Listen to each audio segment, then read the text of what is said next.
Bonjour à tous, nous sommes le lundi 17 avril 2017, lundi de Pâques.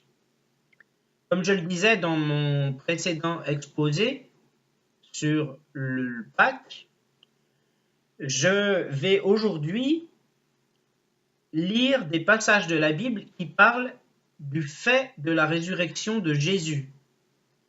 Parce que dans la résurrection, dans le terme résurrection, il est question quand même de plusieurs aspects. Non seulement bien sûr de la résurrection en elle-même, en plus de la façon aussi dont elle a été prophétisée dans l'Ancien Testament et aussi par Jésus lui-même de son vivant. Mais en plus, il est question de la puissance de Dieu qui a permis cette résurrection. Et il est question aussi des implications de la résurrection dans la vie des chrétiens et dans la vie de tout homme qui est appelé à rejoindre le Seigneur dans son cœur. D'abord, prions au nom du Père et du Fils et du Saint-Esprit. Amen. Notre Père qui es aux cieux, que ton nom soit sanctifié, que ton règne vienne, que ta volonté soit faite sur la terre comme au ciel. Donne-nous aujourd'hui notre pain de chaque jour. Pardonne-nous nos offenses, comme nous pardonnons aussi à ceux qui nous ont offensés, et ne nous laisse pas succomber à la tentation, mais délivre-nous du mal, car c'est à toi qu'appartiennent le règne, la puissance et la gloire, pour les siècles des siècles. Amen. Je vous salue Marie, pleine de grâce. Le Seigneur est avec vous. Vous êtes bénie entre toutes les femmes, et Jésus, le fruit de vos entrailles, est béni. Sainte Marie, Mère de Dieu, priez pour nous, pauvres pécheurs, maintenant et à l'heure de notre mort. Amen. Gloire soit au Père et au Fils et au Saint-Esprit, comme il était au commencement, maintenant et toujours et dans les siècles des siècles. Amen. Seigneur, précieux Saint-Esprit, permets-moi aujourd'hui d'entrevoir la vérité dans la parole que je vais lire maintenant et de me conduire ainsi à la vérité tout entière. Amen. Alors je vais faire un petit commentaire simplement sur l'exposé que j'ai fait hier. Je publie de toute façon cet exposé malgré les défauts sonores qu'il présente. Pourquoi ? Parce que vous avez remarqué que dans cette vidéo, on a l'impression que j'ai une diction un peu bizarre. C'est-à-dire que tous mes S paraissent bizarrement dits en fait. Alors que je certifie réellement que j'ai parlé normalement pendant cet exposé. Alors je ne sais pas ce qui a pu se passer pour ces défauts de son, parce que j'ai fait des vérifications par la suite. Je n'avais pas touché à mes réglages son sur mon ordinateur et j'ai fait des vérifications, donc des essais, des tests qui m'ont montré en fait que je prononçais mes S tout à fait normalement. Et parfois, effectivement, on a vraiment l'impression que je bafouille, on a l'impression que j'ai un problème de diction sur les S. Alors, je ne sais pas ce qui s'est passé exactement. Mais toujours est-il que soyez rassurés, vraiment, je ne suis pas devenu fou. Hein, tout s'est bien passé pendant l'enregistrement. C'est simplement à la restitution qu'il s'est passé quelque chose. Alors voilà, nous allons donc parler de la résurrection de Jésus. Alors, on va vraiment pour l'instant s'en tenir aux faits. Hein. Donc, tout d'abord, dans le Magnificat, il apparaît un épisode de la résurrection qui va nous donner un petit peu, qui va nous projeter dans la finalité, quelque part, qui va nous faire un petit peu languir sur ce que je développerai par la suite, à savoir les implications de la résurrection. Romains 10, 8, 10. Auprès de toi est la parole, elle est dans ta bouche et dans ton cœur. Cette parole, c'est le message de la foi que nous proclamons. En effet, si de ta bouche tu affirmes que Jésus est Seigneur, si dans ton cœur tu crois que Dieu l'a ressuscité d'entre les morts, alors tu seras sauvé. Car c'est avec le cœur que l'on croit pour devenir juste. C'est avec la bouche que l'on affirme sa foi pour parvenir au salut. Voilà. Donc, la résurrection de Jésus. Alors, on va prendre le psaume numéro 16. Alors, rappelons-le, Jésus est un descendant de David, indirectement, puisque Joseph, Marie, était descendant de David. Donc, il faut essayer de garder ça en tête, puisque à plusieurs reprises dans l'Ancien Testament, tout de même, le roi David demande à Dieu de perpétuer sa dynastie, en quelque sorte. Et Dieu, Dieu, d'une certaine façon, l'exauce, non pas en conservant sa vie à lui, mais en permettant, bien sûr, à sa dynastie, par Jésus, donc, de survivre pour toujours. Donc, le psaume 16, c'est un cantique de David, donc je répète, versets 9 à 11. Mon cœur est dans la joie, mon âme exulte d'allégresse, mon corps repose en paix. Tu ne m'abandonneras pas dans le séjour des morts, tu ne laisseras pas ton serviteur fidèle se décomposer dans la tombe. Tu me feras connaître le chemin de la vie, plénitude de joie en ta présence et bonheur éternel auprès de toi. Alors, ici on peut entrevoir la chose suivante. Le psalmiste, donc David ici, exprime la conviction que l'Éternel ne le laissera pas mourir. Les apôtres, Pierre et Paul, ont cité cette parole à propos de la résurrection de Jésus-Christ. On le retrouve dans Actes 2, 27, 13, 35. Le roi David, délivré en son temps de la mort qui le menaçait, est un type de Jésus-Christ, roi davidique par excellence, que Dieu a délivré de la mort d'une manière bien plus éclatante, par la résurrection et de façon définitive, puisque la mort n'a désormais plus de prise sur lui. De sorte qu'on peut lui appliquer les mots du psaume dans un sens plus fort. Certains considèrent que David voulait dire que Dieu ne le laisserait pas mourir avant qu'il ait assuré la pérennité de sa dynastie. La résurrection du Christ pourrait alors être vue comme l'accomplissement final de cette conviction, dans la mesure où elle garantit de manière définitive que la dynastie davidique ne s'éteindra pas. Et on a également dans le psaume, en Ésaïe 55.3, tendez l'oreille, venez à moi, écoutez-moi et vous vivrez, car je conclurai avec vous une alliance éternelle, celle que dans ma bienveillance et ma fidélité, j'ai promise à David. Donc, ici également, cette alliance éternelle englobera et mènera à son accomplissement l'alliance davidique par laquelle l'Éternel s'était engagé à maintenir pour toujours l'un des descendants de David sur le trône. Il s'agit de l'alliance de paix, annoncée en 54-10.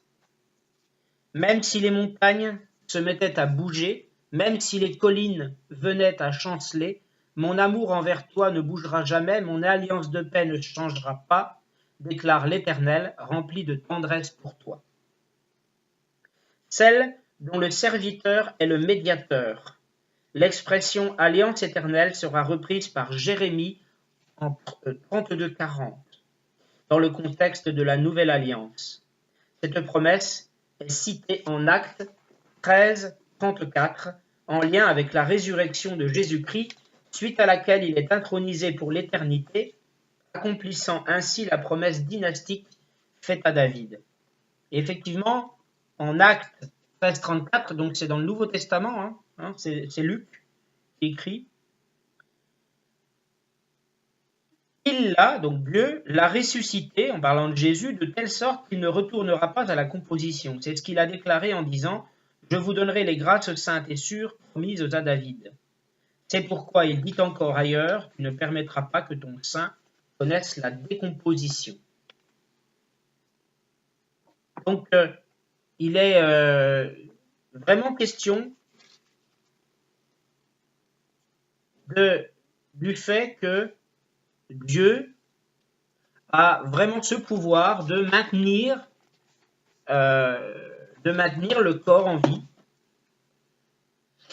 et de montrer sa toute-puissance en permettant la résurrection du corps.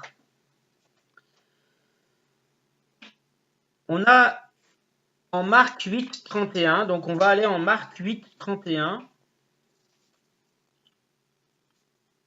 Et en Marc 8, 31, en parlant de Jésus, Jésus enseigne à ses disciples que le Fils de l'homme devait beaucoup souffrir, être rejeté par les responsables du peuple, les chefs des prêtres et les spécialistes de la loi. Il devait être mis à mort et ressuscité 3 jours après.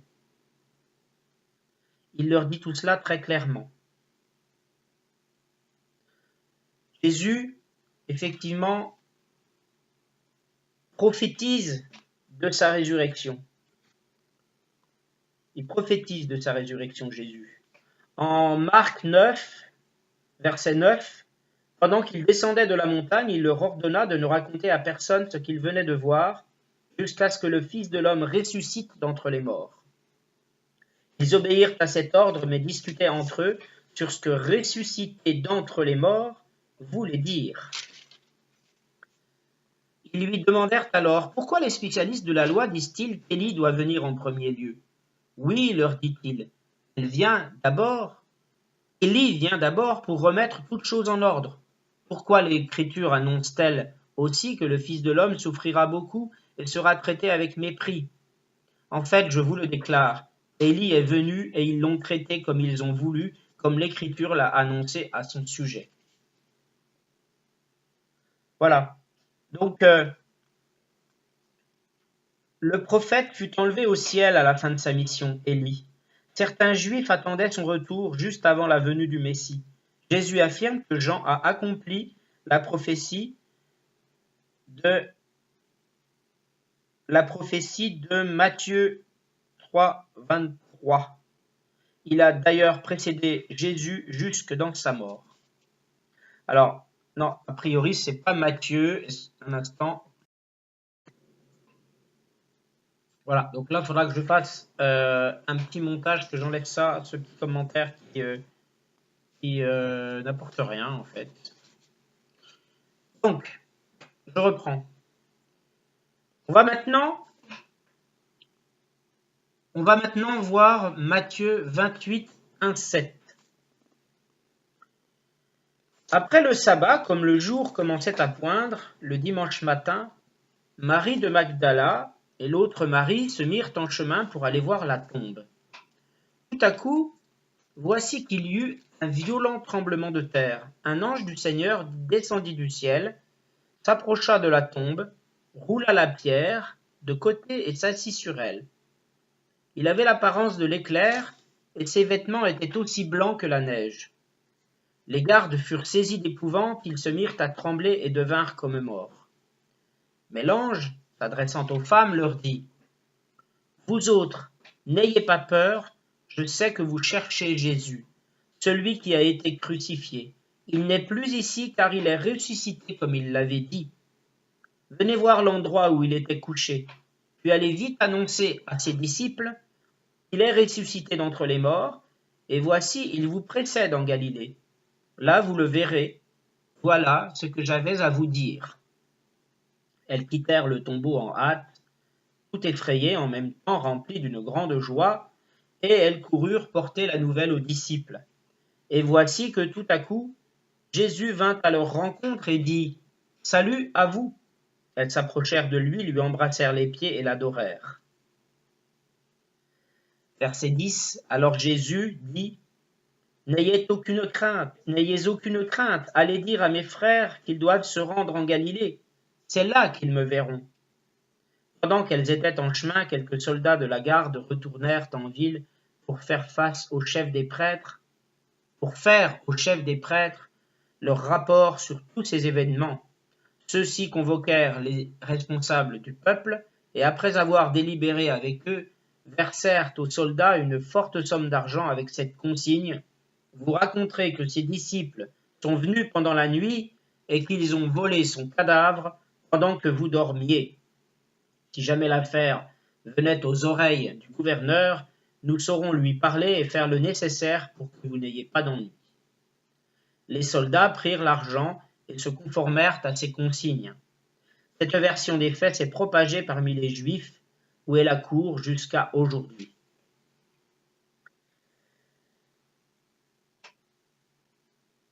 La brièveté et la sobriété du récit de Matthieu concernant la résurrection est un gage de son authenticité. On n'y trouve aucune trace de merveilleux, plus merveilleux que la littérature de l'époque nous inviterait à y trouver. Deux comptes rendus de l'événement nous sont rapportés, celui des femmes, premiers témoins du Christ ressuscité, celui des gardes obligés de répandre le bruit que les disciples, si craintifs lors du procès de Jésus, ont ensuite risqué leur vie pour récupérer son cadavre. Les femmes croient, sont remplies de joie et annoncent la nouvelle aux disciples. Prenant connaissance du rapport des gardes, les autorités juives s'enferment dans l'incrédulité et le mensonge. Les dernières paroles du Christ ressuscité aux 11 apôtres réunis annoncent que le bouleversement à venir, c'est la terre entière qui entendra la bonne nouvelle du royaume. C'est pour que cette mission s'accomplisse que le Seigneur assure ses disciples de sa présence jusqu'à la fin du monde.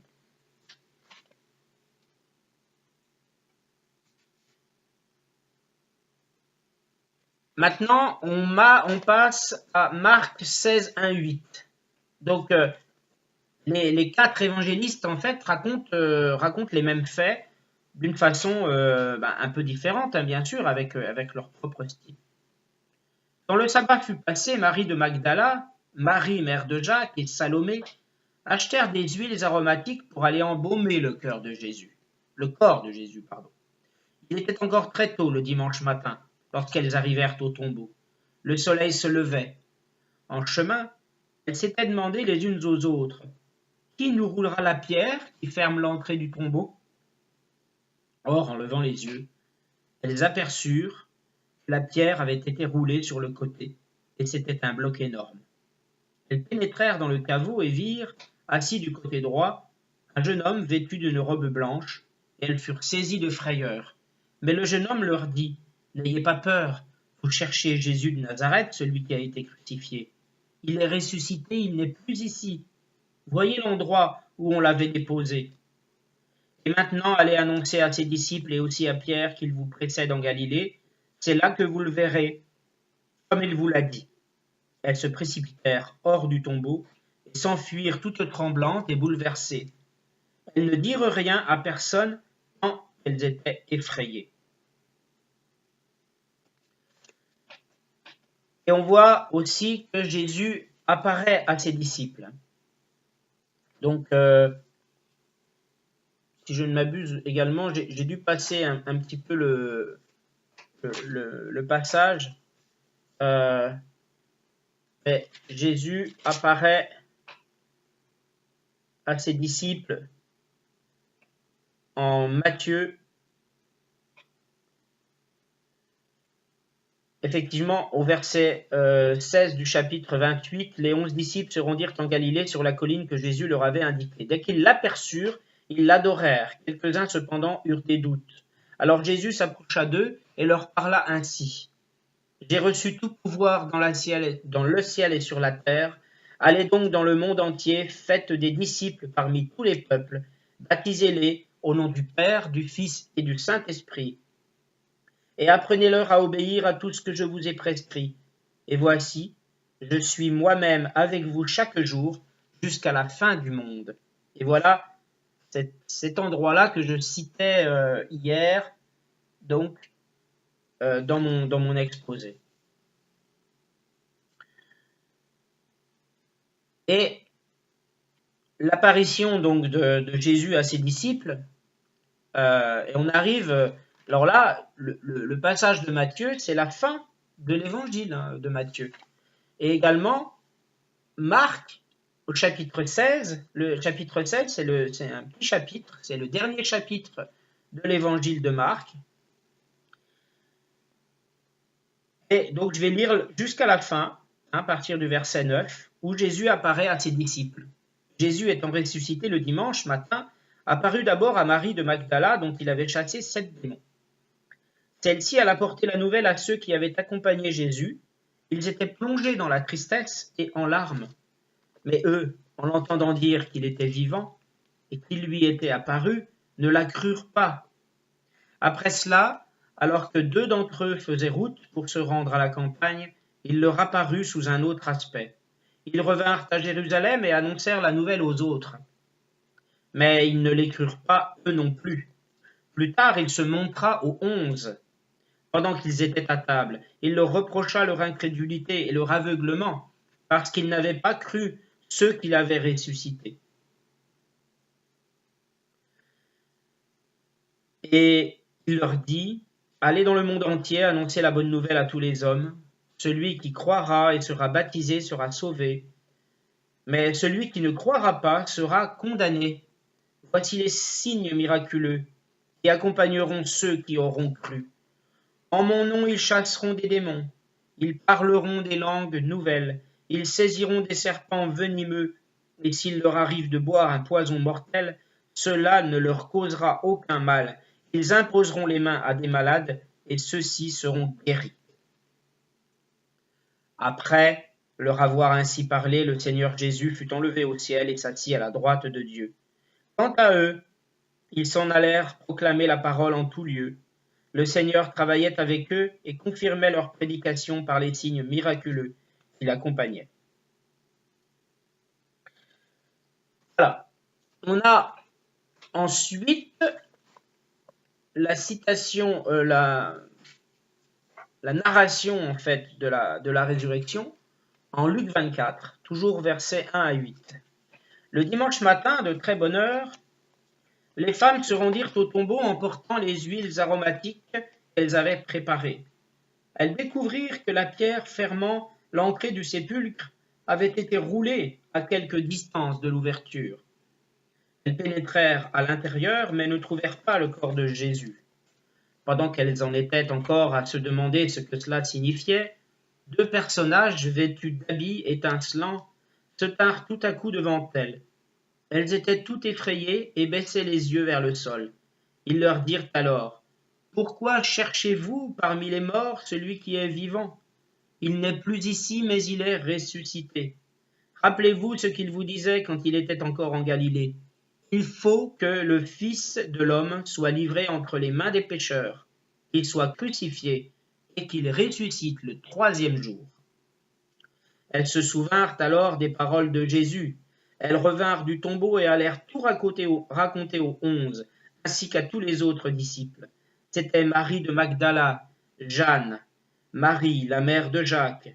Quelques autres femmes qui étaient avec elles portèrent aussi la nouvelle aux apôtres, mais ceux-ci trouvèrent leurs propos absurdes et n'y ajoutèrent pas foi. Pierre, cependant, partit et courut au tombeau. En se penchant, il ne vit que des linges funéraires, il s'en retourna très étonné de ce qui s'était passé. Le jour même, 2 disciples se rendaient à un village nommé Emmaüs à une 12aine de kilomètres de Jérusalem. Ils s'entretenaient de tous ces événements. Pendant qu'ils échangeaient ainsi leurs propos et leurs réflexions, Jésus lui-même s'approcha d'eux et les accompagna, mais leurs yeux étaient incapables de le reconnaître. Il leur dit, « De quoi parlez-vous en marchant ?» Ils s'arrêtèrent, l'air attristés. L'un d'eux, nommé Cléopas, lui répondit, « Es-tu le seul parmi ceux qui séjournent à Jérusalem qui ne sachent pas ce qui s'est passé ces jours-ci ?» Quoi donc, leur demanda-t-il, ce qui est arrivé à Jésus de Nazareth? C'était un prophète qui agissait et parlait avec puissance devant Dieu et devant tout le peuple. Tout ça, c'est un passage que j'ai lu hier. Nos chefs des prêtres et nos dirigeants l'ont livré aux Romains pour le faire condamner à mort et clouer sur une croix. Nous avions espéré qu'il était celui qui devait délivrer Israël, mais hélas, Voilà déjà 3 jours que tout cela est arrivé. Il est vrai que quelques femmes de notre groupe nous ont fort étonnés. Elles sont allées au tombeau très tôt ce matin, mais elles n'ont pas trouvé son corps et sont venues raconter qu'elles ont vu apparaître des anges qui leur ont assuré que Jésus est vivant. Là-dessus, quelques-uns de ceux qui étaient avec nous se sont rendus aussi au tombeau. Ils ont bien trouvé les choses telles que les femmes les ont décrites, mais lui, ils ne l'ont pas vu. Alors Jésus leur dit, « Hommes sans intelligence, vous êtes bien lents à croire tout ce que les prophètes ont annoncé. Le Christ ne devait-il pas souffrir toutes ces choses avant d'entrer dans sa gloire ?» Alors, commençant par le livre de Moïse et parcourant tous ceux des prophètes, Jésus leur expliqua ce qui se rapportait à lui dans toutes les Écritures. Entre-temps, ils arrivèrent près du village où ils se rendaient. Jésus sembla vouloir continuer sa route, mais ils le retinrent avec une vive insistance en disant « Reste donc avec nous, tu vois, le jour baisse et le soir approche. » Voilà. Ensuite, on se rappelle que Jésus a rompu le pain avec eux et qu'ils l'ont reconnu. Jésus apparaît au 11, donc il est marqué là également que pendant qu'ils s'entretenaient ainsi, Jésus lui-même se trouva au milieu d'eux et leur dit que la paix soit avec vous. Mais ils furent saisis de crainte et d'effroi, ils croyaient voir un esprit en fait. Pourquoi êtes-vous troublés ?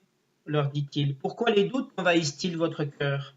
Regardez mes mains et mes pieds et reconnaissez que c'est bien moi. Touchez-moi et regardez, car un esprit n'a ni chair ni os. Vous voyez bien que j'en ai. Tout en disant cela, il leur montra ses mains et ses pieds. Mais ils étaient si heureux qu'ils ne parvenaient pas à croire et restaient dans l'étonnement. Alors il leur demanda, « Avez-vous quelque chose à manger ?» Ils lui présentèrent un morceau de poisson grillé. Il le prit et le mangea sous leurs yeux.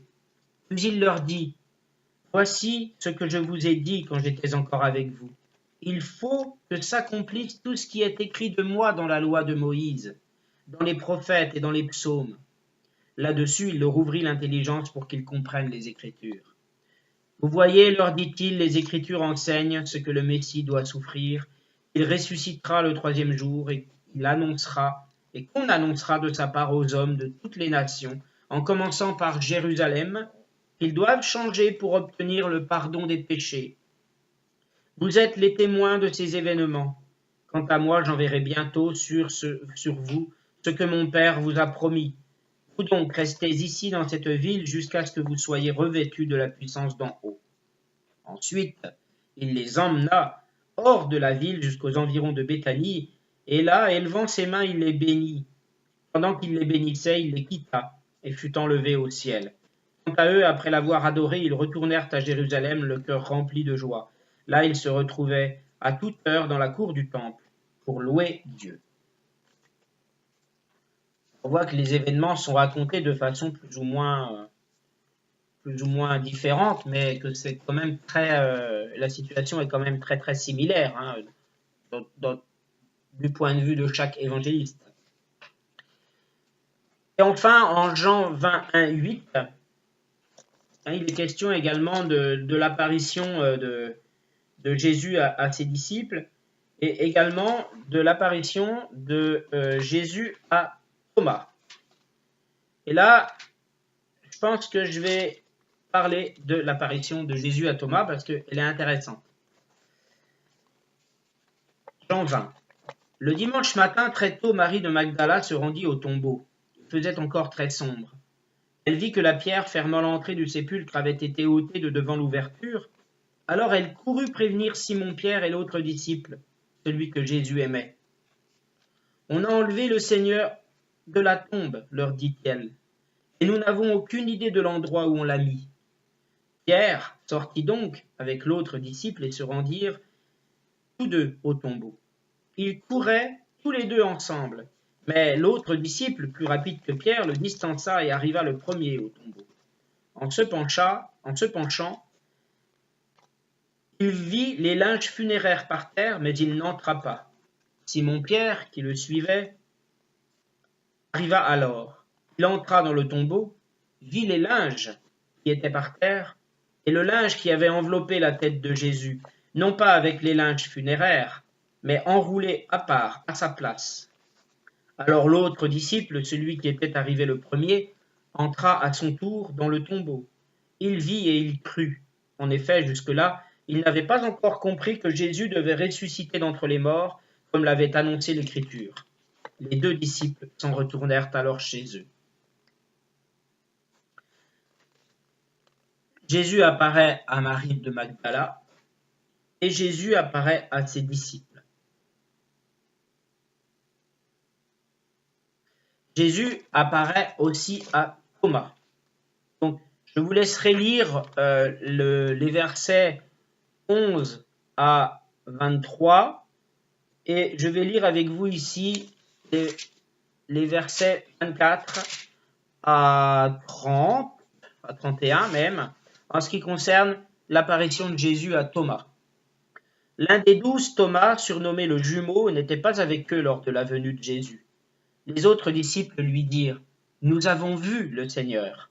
Mais il leur répondit « Si je ne vois pas la marque des clous dans ses mains, si je ne mets pas mon doigt à la place des clous, et si je ne mets pas la main dans son côté, je ne croirai pas. » 8 jours plus tard, les disciples étaient de nouveau réunis dans la maison. Cette fois-ci, Thomas était avec eux. Jésus vint, alors que les portes étaient verrouillées. Il se tint au milieu d'eux et leur dit « Que la paix soit avec vous. » Puis il dit à Thomas « Passe ton doigt ici, vois mes mains, avance ta main et mets-la dans mon côté.